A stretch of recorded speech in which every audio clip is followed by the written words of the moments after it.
পানির তলে আগুন জ্বলে। এ ভাই পানির তলে কি আগুন জ্বালানো সম্ভব? ভাই পানির তলে আগুন জ্বলে বাহবা তাহাসে নেবে না হায়াসি কল বাহাবার মুহরিদ হইলে নামাজ রহজা লাগে না হায়া টুন টুনা টুন টুন। আরো জোরে কন্যা নাউজুবিল্লাহ। আল্লাহর কোরআন বলছে মাইয়াদিল্লাহ ফাওয়াল মুহতাদ। যেই পীরের ইলম অনুযায়ী আমল আছে ওই পীর ওই আলেম ওই বক্তা হিদায়াতের উপর আছে। জোরে বলে কথা ঠিক না ঠিক? ফালাং তাজিদালাহু ওয়ালিয়াম মুরশিদা। যে আলেম যেই বক্তা হিদায়াতের উপরে নাই ওই আলেম ওই বক্তা নিজেও গুমরাহ, ওর কাছে যারা তারাও হবে গুমরাহ। এইবার কথাটা একটু বুঝেন ভালো করে, আমি কলম সরাসরি বলবো না। দ্বিতীয় নাম্বার, আর এক শ্রেণীর মানুষের কারণে আজকে সমাজের মানুষগুলি বড় বিপদের মধ্যে আছে, ফিতনা ছড়াচ্ছে।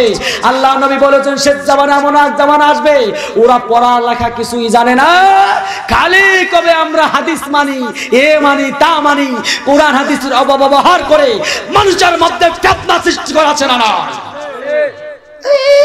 আমি একা খালি চিল্লার আপনার দিকে চুপ করে বসে রয়েছেন, আছে না নাই? আরো জমান আছে না নাই? ও বন্ধুরা আমার, ভাই আমার, হেফাজত সকলে বলে আমিন। ধ্বংস থেকে যদি বাঁচতে চাই, ধ্বংস তারা হবে না, ক্ষতিগ্রস্ত তারা হবে না। ইল্লাল্লাযীনা আমানু ওয়া আমিলুস সালিহাত, যারা ঈমান আনবে কার উপরে? ওয়া আমিলুস সালিহাত, আর যারা নেক আমল করবে, নামাজ পড়া নেক আমল। কথা বলেন, কথা ঠিক কি না? আমল সালেহ করতে হবে, সালিহীন ব্যক্তি হতে হবে। ও বন্ধু, সালিহীন ব্যক্তি যদি হতে পারি, কাল কিয়ামতের আদালতে আমার আল্লাহ হিসাব নেবে না, বিনা হিসাবে জান্নাতি বানাই দিবে। ওই কিয়ামতের আদালতে নবীদের কাতার হবে কি হবে না? وَمَن يُطِعِ اللَّهَ وَالرَّسُولَ فَأُولَئِكَ مَعَ الَّذِينَ أَنْعَمَ اللَّهُ عَلَيْهِم مِّنَ النَّبِيِّينَ وَالصِّدِّيقِينَ وَالشُّهَدَاءِ وَالصَّالِحِينَ। আল্লাহ কাল কিয়ামতের আদালতে যারা আল্লাহর হুকুম নবীর তরিকায় মানবে, যারা আল্লাহ আনুগত্য করবে, নবীর আনুগত্য করবে, ওই কাল কিয়ামতের আদালতে নবীদের একটা কাতার হবে, সাহাবীদের একটা কাতার হবে, শহীদদের একটা কাতার হবে, আর সত্যবাদীদের কাতার হবে, সালেহীন ব্যক্তিদেরও একটা কাতার হবে। ও ভাই, আমরা তো নবীও না, সাহাবীও না, শহীদ হওয়ার মতো ঈমানও আমাদের নাই। কথা ধর না কেন? কারণ আমরা হলাম সেই মুসলমান, সিনি দেখলে ওগাই, মুগুর দেখলে পাউসাই, তাই না? বন্ধুরা আমার, তবে একটা বিনা হিসেবে জান্নাতে যেতে পারি তার একটা কায়দা আছে। কায়দাটা জানা দরকার আছে না নাই? যদি সালেহীন ব্যক্তি হতে পারি বাবা, চারটা আমল যার মধ্যে থাকবে সে সালেহীন ব্যক্তি হয়ে কবরে যাবে। কয়টা আমল? সালেহীন ব্যক্তি ওই ব্যক্তিকে বলা হয় আল্লাহু আকবার কোন, যেই ব্যক্তির জীবনে কোনোদিন তাহাজ্জুদ নামাজ কাজা হয় নাই। সালেহীন ব্যক্তি ওই ব্যক্তিকে বলা হয় যার দ্বিতীয় নাম্বার গুণ হবে, যার আসরের সুন্নাত নামাজ কাজা হয় নাই। সালেহীন ব্যক্তি ওই ব্যক্তিকে বলা হয় যে মানুষটার কোনোদিন জামাতের তাকবীরে ওলা ছোটে নাই। সালেহীন ব্যক্তি ওই ব্যক্তিকে বলা হয় যে মানুষটার কোনোদিন বেগানা মহিলাদেরকে দেখে নাই। এবার বলুন তো বাবা, এরকম একটা মানুষ বাংলাদেশে আছে নাকি? হ্যাঁ, এই আমার ভাই কইছে আছে। আল্লাহু আকবার, নারে তাকবীর। আরো জোরে বলবেন নারে তাকবীর। সালেহীন ব্যক্তি বাংলা জমিন আছে না নাই? বাংলার মানুষেরা যেভাবে করে আমার কোরআনের সাথে বেয়াদবি করে, তারপর মুসলমান কথা বলে না। এ বাংলার জমিন আজান নিয়ে কথা বলা হয়, মুসলমান তারপর কথা বলে না। এ বাংলার জমিনে মসজিদ নিয়ে কথা বলা হয়, মুসলমান কথা বলে না। এ বাংলার জমিনে আল্লাহর কোরআন নিয়ে কথা বলা হয়, আমার নবীর চরিত্র নিয়ে কথা বলা হয়, মুসলমান কথা বলে না। তারপরেও যে আমার আল্লাহ গজব দেয় না, তার ভিতর কারণ আছে না নাই? এ কারণ হলো লা তাকুমু সাআতু হাত্তা ইয়াকুলু লা ইলাহা ইল্লাল্লাহ। সুবহানাল্লাহ। এর প্রমাণ হলো হাদিস, নবীজি বলেছেন যতদিন পর্যন্ত পৃথিবীর জমিনে কালেমাওয়ালা বান্দা বেঁচে থাকবে, আল্লাহর আশিক বান্দারা বেঁচে থাকবে,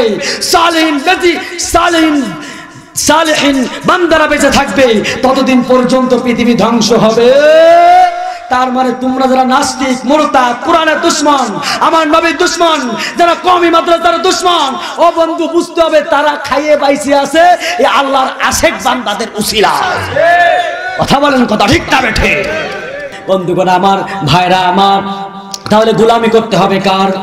নামাজ পড়া কার গোলামি? রোজা রাখা কার গোলামি? জিকির, কোরআন তেলাওয়াত, দান সদকা করা, অর্থাৎ যত ভালো কাজ আছে সব কিছু করার নামই হলো নেক আমল। এই নেক আমল কবুল করার জন্য তিনটা শর্ত আছে না নাই? এক নাম্বার শর্ত, আমাদের আমল কবুল করার জন্য আল্লাহর হুকুম থাকতে হবে, নবীর তরিকা থাকতে হবে, ইখলাস থাকতে হবে। আল্লাহর হুকুম আছে, নবীর তরিকা নাই, ওই গোলামি আল্লাহর দরবারে গ্রহণযোগ্য হবে না। নবীজির তরিকা আছে কিন্তু আল্লাহর হুকুম নাই, ওই বস্তু আল্লাহর দরবারে হালাল হবে না। আমার আল্লাহর হুকুমও আছে, নবীর তরিকাও আছে, কিন্তু ইখলাস নাই, ওই গোলামি, ওই নামাজি, ওই জিকির, ওই কোরআন তেলাওয়াত আমার আল্লাহর দরবারে পৌঁছাবে না। তাহলে বলুন তো, আমাদের নামাজ, জিকির, কোরআন তেলাওয়াত আল্লাহর দরবারে যদি কবুল না হয়, কবরে গেলে ফেরেশতাদের জুতোর বাড়ি খাওয়া লাগবে কি লাগবে না? ফেরেশতাদের জুতোর বাড়ি খেতে কে কে রাজি আছেন? একটু হাত উঁচু করে দেখা দরকার নাই? ফেরেশতাদের জুতোর বাড়ি খেতে রাজি আছে নাকি? এ ভাই, কবরে সবার যাওয়া লাগবে কি লাগবে না? আরো জোরে কোন যাওয়া লাগবে কি লাগবে না? ওই কবরে যাওয়ার পরে মুনকানাকির ফেরেশতা যদি প্রশ্ন করে, মান রব্বুকা, যদি বলা হয় আমি হলাম আমলিকির অমুক বড় নেতা, যদি বলা হয় তোমার রবকে, যদি বলি আমি হলাম বিএনপির অমুক নেতা, আমি হলাম অমুক চেয়ারম্যান, আমি হলাম অমুক মেম্বার, আমি হলাম অমুক বক্তা, আমি হলাম অমুক পীর সাহেব, কাজ হবে নাকি? কাজ হবে নাকি? ক্ষমতার বড়াই করলে কবরে কাজ হবে? ও বন্ধু, বংশের বড়াই করলে কবরে কাজ হবে না, বংশের দোহাই দিলে কাজ হবে না, দলের দোহাই দিলে কাজ হবে না, ওই কবরে কাজ হবে নেকির দোহাই দিলে। বলি সুবহানাল্লাহ। কথা বলেন, কথা ঠিক কিনা? ঘটনা শুনলে বুঝবেন। কষ্ট হচ্ছে নাকি আপনাদের? মাহে রমজান মাসে মা ফাতেমা রাদিয়াল্লাহু তাআলা আনহা রাতের বেলায় ঘুমিয়ে আছে, স্বপ্নের মধ্যে আমার নবী হাজির হয়ে গেছে। কি ভাই, কোনো সমস্যা হচ্ছে নাকি? তো এখানে এত হয়েছে কেন বুঝলাম না কোনো। বন্ধুরা আমার, ভাইরা আমার, মা ফাতেমা রাদিয়াল্লাহু তাআলা আনহা রাতের বেলায় ঘুমিয়ে আছে, স্বপ্নের মধ্যে কে হাজির হয়েছে? হ্যাঁ, আমার নবী স্বপ্নের মধ্যে হাজির হয়ে গেল। মা ফাতেমা বলতে, আব্বা জান, আপনি তো রওজায় বিশ্রামে আছেন, রওজায় শুয়ে আছেন, আমার ঘরে কেন এসেছেন? কিছু বলবেন নাকি? আল্লাহ নবীর মন খারাপ। নবীজি বলতেছেন, ও ফাতেমা শুনে নাও, আজকে তুমি সেহরি খাবা আলীর দস্তারখানায়, আর ইফতারি করবা আমার দস্তারখানায়। বন্ধু, স্বপ্ন ভেঙে যায়, সেহরির সময় হয়ে যায়, দস্তারখানায় খাওয়া বোঝেন তো, মানে একসাথে তাবলিগ জামাতের ভাইরা খানা আছে না, দস্তারখানার খাওয়া কি ভালো না খারাপ? বন্ধুরা আমার, মা ফাতেমা আলীর সঙ্গে এক দস্তারখানায় সেহরি খাওয়া শেষ হয়ে গেল। হযরত আলী মসজিদে নববীতে চলে গেলেন। ফজরের নামাজ আদায় করার পর, ইশরাকের নামাজ শেষ করার পরে যখন বাড়িতে আসলেন, এসে দেখে মা ফাতেমা ঘরে বসে কাঁদতেছে। মা ফাতেমা কি করতেছে? ঘরে বসে কাঁদতেছে। হযরত আলী বলতেছে, ও ফাতেমা, কি হয়েছে? মন খারাপ নাকি? শরীর খারাপ নাকি? কেন কাঁদতেছ? মা ফাতেমা বলতেছে, স্বামী আমার, গতকালকে রাতের বেলা একটা স্বপ্ন দেখেছি, আব্বাজান হাজির হয়েছিল, বাবা বলেছে আজকে তুমি সেহরি খাবা আলীর দস্তারখানায়, আর ইফতারি করবা আমার দস্তারখানায়। স্বপ্নটার অর্থ হলো, সেহরি তো আপনার সঙ্গে আমি খেয়েছি, ইফতারি আব্বার সঙ্গে খাবো, তার অর্থ হলো আজকে এই দুনিয়া থেকে আমার চিরবিদায় নিয়ে চলে যেতে হবে। কেউ যদি জেনে যায় যে আজকে সে মারা যাবে, বলুন তো তার অবস্থা কি হয়? আলীও কেঁদে দিলেন, জড়িয়ে ধরে কেঁদে দিল, ফাতেমা আজকে তুমি চলে যাবা, মায়া লাগে কি লাগে না? হাসান হুসাইন বাড়ির মধ্যে প্রবেশ করলো, এসে দেখে আব্বাও কাঁদে, আম্মাও কাঁদে। প্রশ্ন করায়, মা গো কেন কাঁদেন? মা ফাতেমা তো বলতে পারে না, রে বাবা আজকে এই দুনিয়া থেকে আমার চিরবিদায় নিয়ে চলে যেতে হবে। মা ফাতেমা বলল, হাসান হুসাইন যাও, তোমার নানার রওজার কাছে যাও, নানার সঙ্গে রওজায় গিয়ে কথা বলে না। হাসান হুসাইন আল্লাহ নবীর রওজায় গিয়ে হাজির হয়, নবীর রওজায় গিয়ে সালাম দেয়। আমার নবী সালামের জবাব দিয়ে বলো, হাসান হুসাইন ও আমার কলিজার টুকরা নাতিরা, আমার সঙ্গে জীবনে কথা বলার সময় জীবনে অনেক বাবা, যাও তোমার মায়ের সঙ্গে আজকে না শেষবারের মতো কথা বলে নাও, তোমার মা এই পৃথিবীতে আর কিছু সময় বেঁচে আছে, যাও চলে যাও। আল্লাহু আকবার কবেন না। বন্ধু আচানক দর দিয়েছে, যাই মাকে জড়াই ধরে বলেন, মা গো তুমি আজকে দুনিয়া থেকে চির বিদায় নিয়ে চলে যাবো গো মা, তুমি তো বলো নাই নানা আমাদেরকে জানাই দিয়েছে। এবার আপনারা বলুন তো, কোন সন্তান যদি জানে আমার মা আজকে মারা যাবে, কোন স্বামী যদি জানে আমার স্ত্রী আজকে মারা যাবে, কোন স্ত্রী যদি জানে আমার আজকে আমি এই দুনিয়া থেকে চির বিদায় নিয়ে চলে যাব, বলুন তো ওই ঘরটার মধ্যে কান্নার রোল পড়ে যায় কি যায় না? বন্ধু হাসান কাঁদে, হুসাইন কাঁদে, আলী কাঁদে, ফাতেমা কাঁদে, ঘরের মধ্যে কান্নার রোল পড়ে যায়।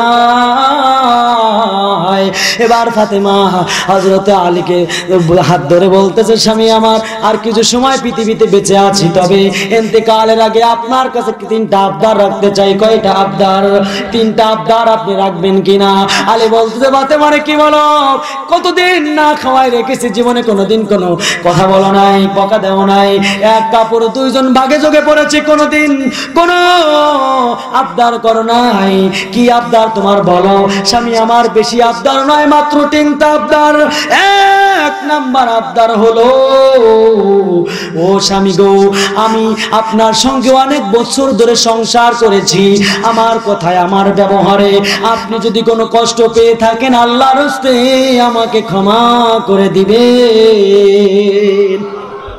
আলী খেতে দিয়ে বলতে, ফাতেমা রে কোনোদিন তোমার ব্যবহারে আমি কষ্ট পাই নাই, তবে যেহেতু তুমি বলেছো আমি ওয়াদা করেছি, আমি আল্লাহকে সাক্ষী রেখে তোমাকে ক্ষমা করে দিলাম। আরো জোরে কন্যা সুবহানাল্লাহ। 2য় নাম্বার আবদার কি বলো?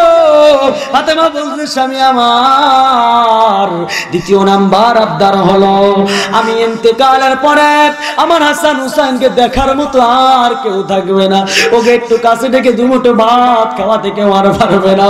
আমার হাসান হুসাইন কত না কে রয়েছে, কত রকম কথা বলে ঘুমায় রাখেছি, কে আর ঘুমায় রাখবে? আপনার কাছে আমার আবদার, যতদিন পর্যন্ত আপনি বেঁচে থাকবেন আমার হাসান হুসাইনকে দেখে রাখবেন, এই ওয়াদা করতে হবে। আলী বলতেছে, ও ফাতেমা রে, হাসান হুসাইন যেমন তোমার কলিজার টুকরা, হাসান হুসাইন তো আমারও কলিজার টুকরা। আমি আমার আল্লাহকে সাক্ষী রেখে ওয়াদা করলাম, যতদিন পর্যন্ত পৃথিবীতে বেঁচে থাকবো আমার হাসান হুসাইনকে আমি দেখে রাখবো। ভাই কষ্ট হচ্ছে নাকি আপনাদের? কষ্ট হচ্ছে আপনাদের? বন্ধুরা আমার, ভাইরা আমার, 3য় নাম্বার আবদার কি বলো? মা ফাতেমা বলতেছে, স্বামী আমার 3য় নাম্বার আবদার হলো, আমি দুনিয়া থেকে চলে যাওয়ার পরে মসজিদের মাইকে সুসংবাদ দেওয়া যাবে না, কোনো মানুষকে জানানো যাবে না।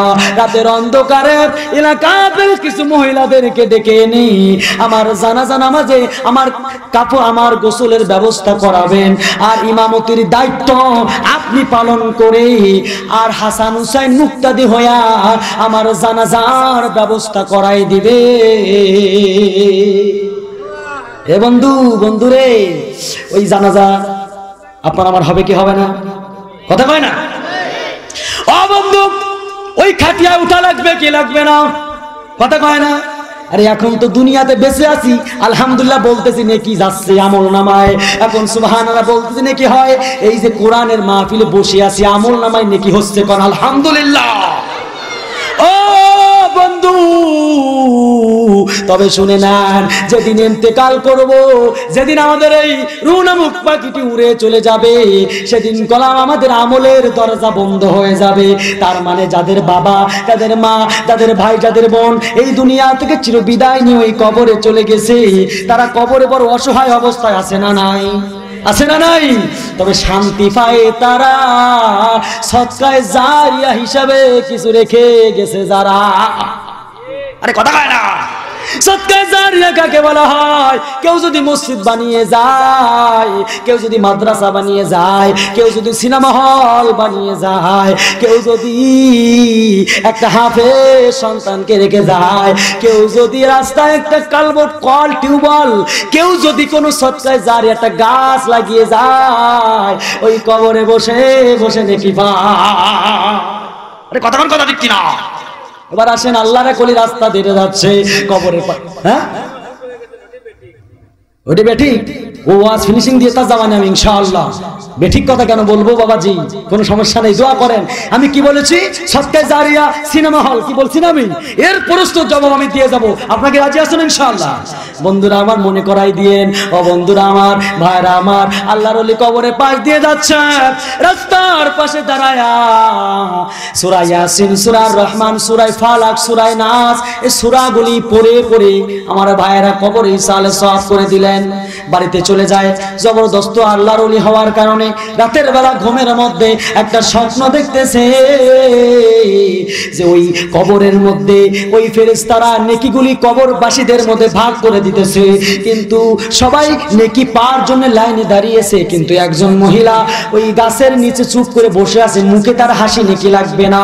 আল্লাহর ওলি প্রশ্ন করে, মাগো আপনার কি নেকি লাগবে না? আপনি ওখানে বসে আছেন, মুখে হাসি। বলতেছে আল্লাহর ওলি, আমি বড় খুশি, আমার একটা সদকায়ে জারিয়া হিসাবে কলিজার টুকরা 8-9 বছরের একটা হাফেজ সন্তান আছে। ও ওই দুনিয়াতে বসে ওই এক বমুক বাজারে দোকানদারি করে, যখন কেউ কেনার জন্য আসে কোরআনটা বন্ধ করে, যখন চলে যায় কোরআন পড়ে পড়ে আমার কবরে ইসালে সওয়াব করে পাঠায়। যার কারণে কবরে আমার মতন শান্তিতে আর কেউ মনে হয় পৃথিবীতে না।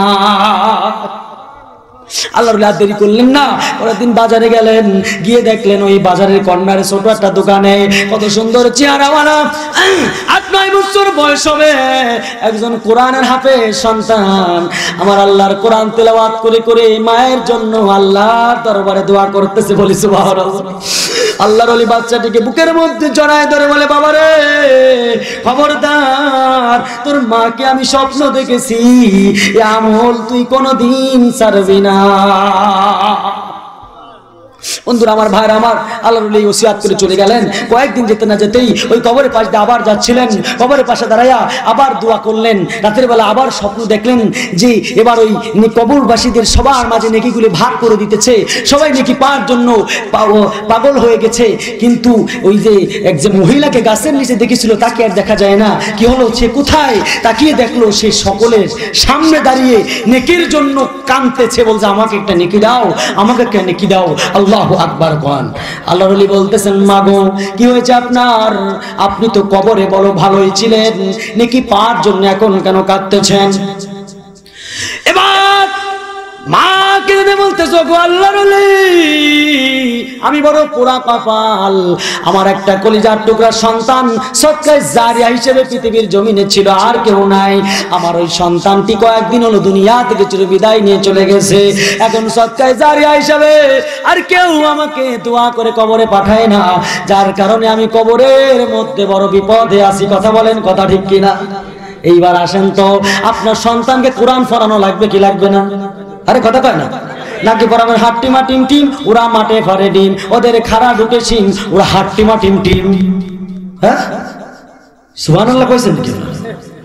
আবার ওই দেখা যায় তাল গাছ, ওই আমাদের গা, ওইখানেতে বাস করে কানা বগির ছা। নাউজুবিল্লাহ কবেন না। ও বগি তুই চাস কি? পান্তা ভাতের খাইস কি? তারপরে কি? পান্তা আমি খাই না, পুঁটি মাছ। আরে কি সুন্দর ছন্দ, তাই না? আবার আপনারা কেউ রাগ করবেন না তো? নাউজুবিল্লাহ করেন না। আমি আমার বন্ধুরা, আমার ভাইরা, আমার ঢাকা শহর যে যাচ্ছিলাম, ওই সিরিগুলি ট্যাবলেট বেছে না, এক পথের ওই যে ক্যানভাসের যারা আছে, ওরা ওই অনেক হাট বাজারের লোক লোকজন হাজির হয়ে গেছে, ও প্রথমে এরকম মাইক নিয়ে বলতেছে, ওই দেখা যায় তাল গাছ, ওই আমাদের গা, ওইখানেতে বাস করে কানা বগির ছা, ও বগি তুই চাস কি পান্তা ভাতের খাস কি, পান্তা আমি খাই না, পুঁটি মাছ পাই না, একটা যদি পাই অমনি ধরে গাফুস গাফুস খাই। তার মানে কি বুঝলেন? শেখ মুজিবের ভাষণ হয়ে গেল না? বুঝালো। আমি ভালোই তো কাদের দ্বারা একটু দেখি। এইবার মনে করেন যে ওই বিভিন্ন রকম রাজা ডিপজল গোলা জল পাতলা জল বিভিন্ন কোয়ালিটি ভাবে এই এক ওই দেখা যায় তাল গাছে সরা করছে কবি ক এই বেয়াদব কোতে কোতে ওয়াজের সুরেও ওই দেখা যায় তাল গাছ কয়। আমি বললাম তাও তুই ক। এরপরে এই বেয়াদব আল্লাহর কোরআন কারীরা যেভাবে কোরআন তেলাওয়াত করে না সেইভাবে এই তাল গাছে সরা করতেছে। নাউজুবিল্লাহ কবেন না, নাউজুবিল্লাহ কবেন না। সে কিরকম জানে একটু বলবো নাকি? রাগ করবেন না তো? হাসানোর জন্য বলছি না বাবা, আজকে সমাজটা কি হয়েছে প্রতিবাদ করার মতন কেউ নাই। এজন্য তো অথবা সবিল হকের সামনে আছে, আজকে মনে সময় পাবো না আমার ভাইরা আমার বাবাজিরা। এই বেয়াদব বক্তব্যের সুরে বিভিন্ন ভাষণে বিভিন্ন কায়দায় করবি কর, সেইবার মনে করেন সে আউযুবিল্লাহ বিসমিল্লাহ কই ওই দেখা যায় তাল গাছ ওই আমাদের গা। নাউজুবিল্লাহ আর জোরে কোন নাউজুবিল্লাহ।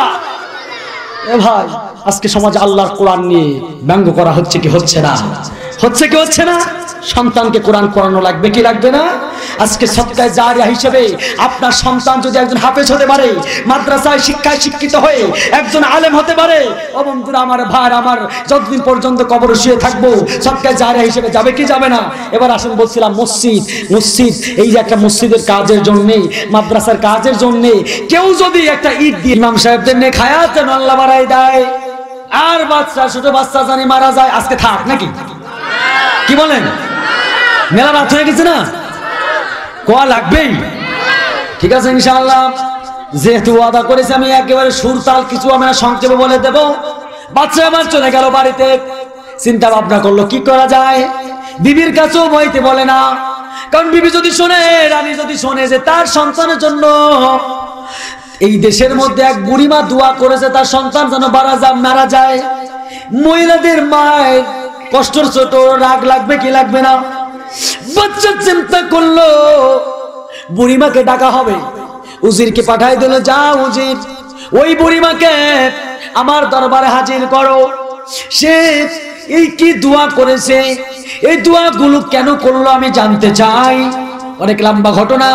উজির বুড়িমার কাছে গেল, যাওয়ার পরে বললো যে তোমার বাদশাহের দরবারে যেতে হবে, তুমি কি দোয়া করেছো?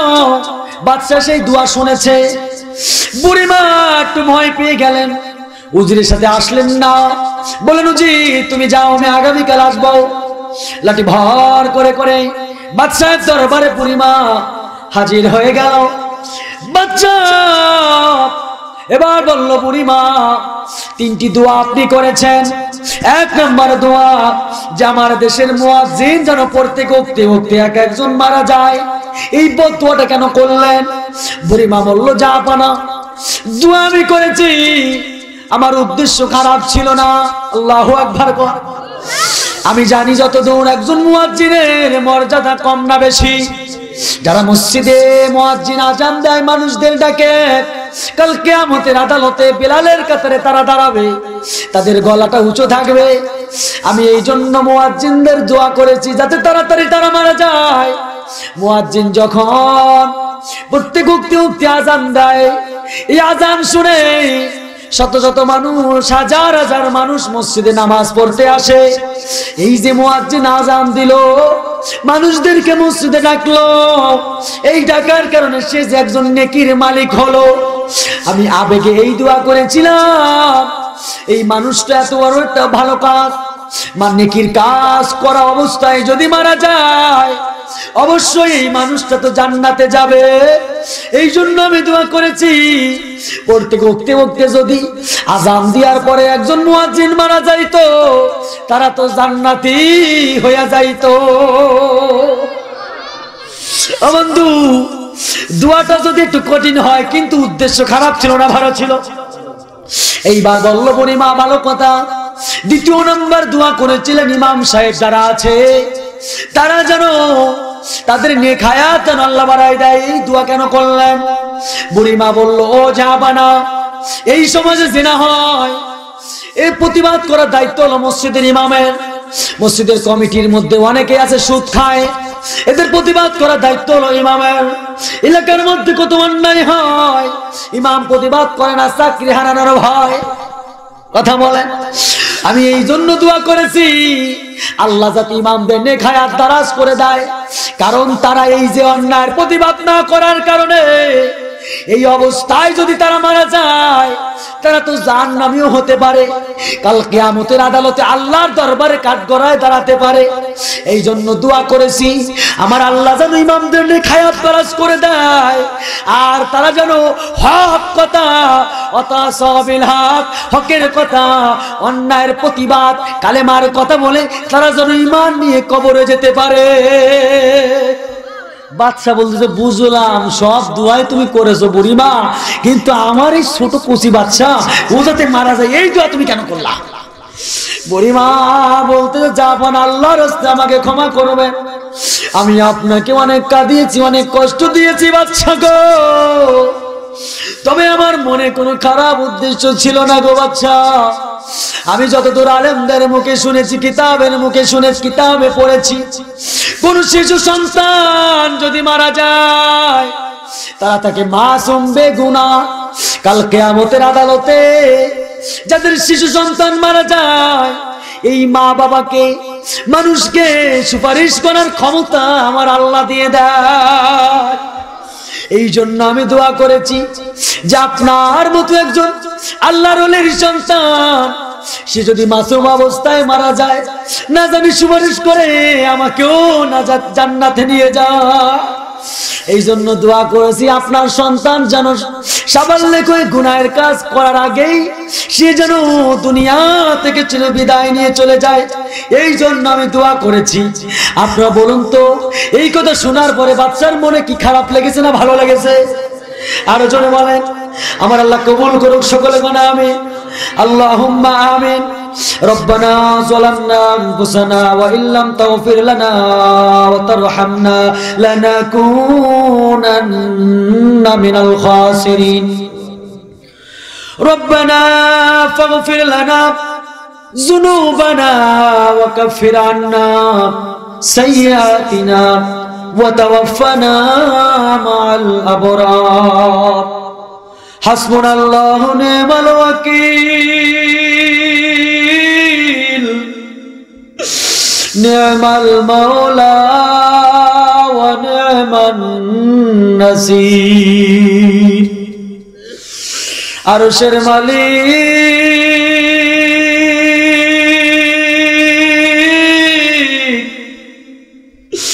ও আমাদের দয়ার আল্লাহ, আল্লাহ গভীর রাত পর্যন্ত কোরআনের ওয়াজ শুনলাম, ভুল ত্রুটি মাফ করে দিয়া তোমার দরবারে কবুল করে নাও। আল্লাহ তাআলা যা কিছু সওয়াব হয়েছে সর্বপ্রথম আকিরি নামদার তাজদার মদিনা বিশ্ব মানবতার শিক্ষক নবী মুকাররম মুহাম্মদ রাসূলুল্লাহ সাল্লাল্লাহু আলাইহি ওয়াসাল্লামের রওজা মুবারক পৌঁছায় দাও। আল্লাহ তাআলা দুনিয়ার জমিন থেকে যত মুমিন মুমিনাত, মুসলিমিন মুসলিমাত, পীর আউলিয়া কুতুব, নর নারী মুসলমান এই দুনিয়া থেকে চিরবিদায় নিয়ে চলে গেছে, আল্লাহ তাআলা সবার কবরে তুমি সবকে পৌঁছায় দাও। আল্লাহ তাআলা দুনিয়ার জমিন থেকে যত মুমিন মুমিনাত, মুসলিমিন মুসলিমাত, পীর আউলিয়া কুতুব, নর নারী মুসলমান এই দুনিয়া থেকে চিরবিদায় নিয়ে চলে গেছে, আল্লাহ তাআলা সবার কবরে তুমি সবকে পৌঁছায় দাও। আরশের মালিক আল্লাহ তাআলা আমরা গুনাহগার, তোমার নাম গফফার। ও মালিক আল্লাহ তুমি তো আরশের মালিক, তুমি তো আসমানের মালিক, জমিনের মালিক, আমাদের হায়াতের মালিক, আমাদের মৌতের মালিক। আল্লাহ তুমি তো আমাদের জীবনের মালিক। ও আল্লাহ তুমি তো আমাদের সুস্থ রাখার মালিক। এ বিশ্বাস আমরা করি আল্লাহ। আল্লাহ গো কত দয়া করে ভালোবেসে তুমি আমাদেরকে বানাইছো, কত আদর করে আদমকে বানায়া কেমনে দিবা জাহান্নামে ফালায়া। বান্দা যখন আল্লাহ জাহান্নামে জ্বলিবে তোমার দিলে কেমনে আল্লাহ সহ্য করিবে।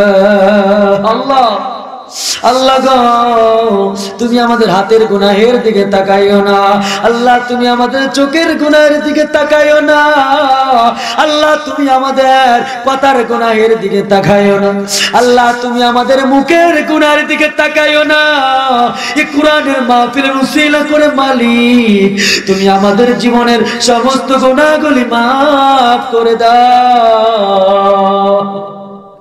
আল্লাহ ভিক্ষুক যদি এক দুয়ারে না পায় মনের মধ্যে আশা থাকে আরেক দুয়ারে পাবে, কিন্তু আল্লাহ আমরা তো তোমার দুয়ারের ভিখারি, আমরা তো তোমার গোলাম।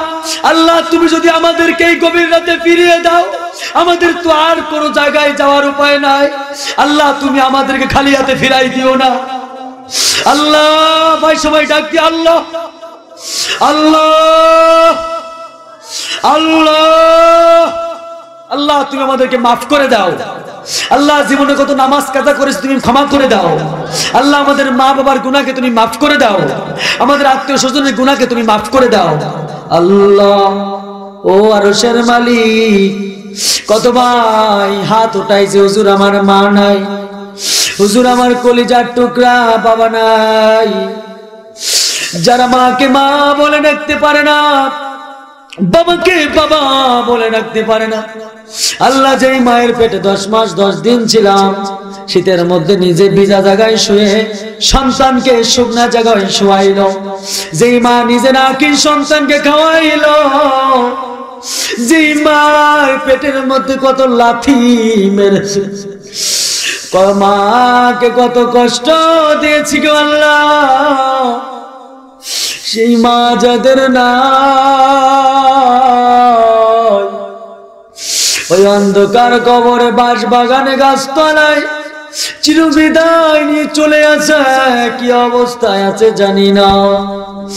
ওই কবরে তুমি ছাড়া কেউ নাই, ডানে মাটি বামে মাটি, মাটির হবে বিছানা, উপরে মাটির চাপা দিবে, কেউ তো খবর নিবে না। আল্লাহ আমাদের মাকে তুমি মাফ করে দাও, যাদের মা নাই কবর আযাব তুমি মাফ করে দাও, যাদের বাবা নাই কবর আযাব তুমি মাফ করে দাও। আল্লাহ যাদের বাবা নাই, দাদা নাই, দাদি নাই, আত্মীয় স্বজন পাড়া পড়তি নাই, পাড়া প্রতিবেশীর মধ্যে যারা মারা গেছে, কত ভাইয়ের বোন মারা গেছে, কত ভাইয়ের কলিজার টুকরা ভাই মারা গেছে, কত ভাইয়ের স্ত্রী মারা গেছে। আল্লাহ এলাকায় যত কবরবাসী আছে সবার কবরে আযাব তুমি মাফ করে দাও।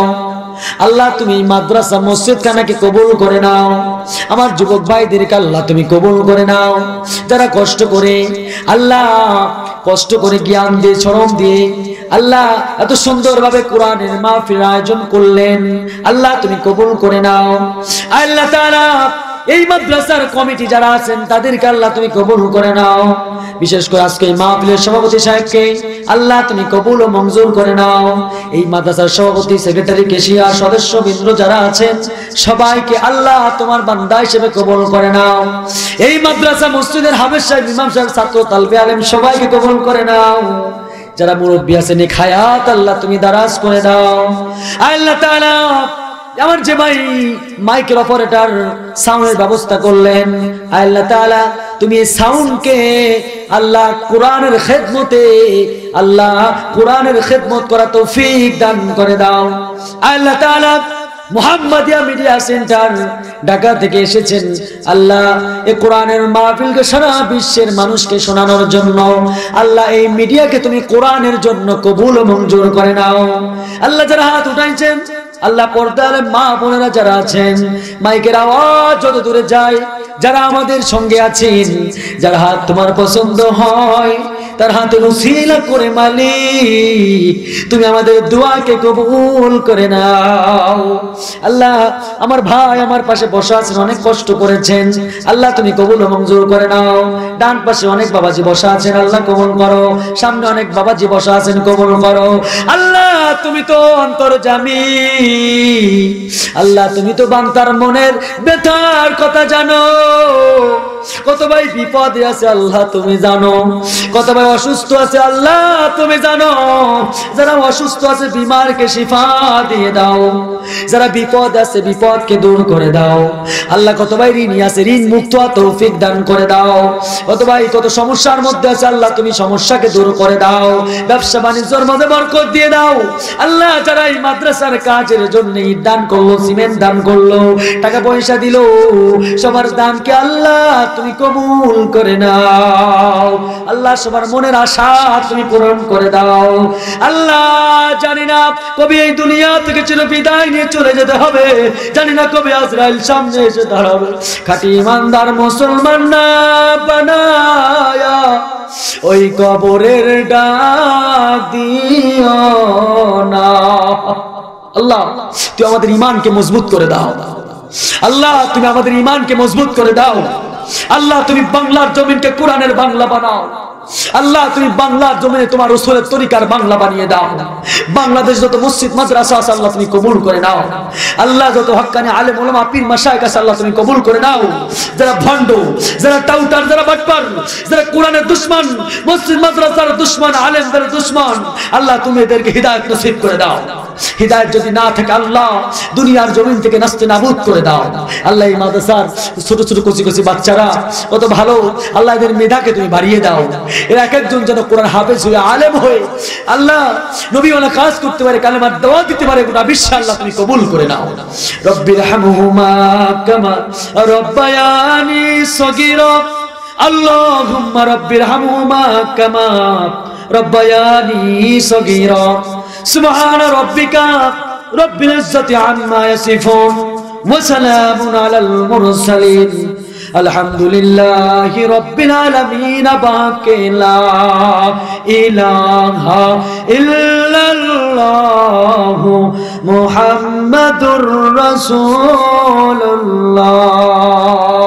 আসসালামু আলাইকুম ওয়া রাহমাতুল্লাহ।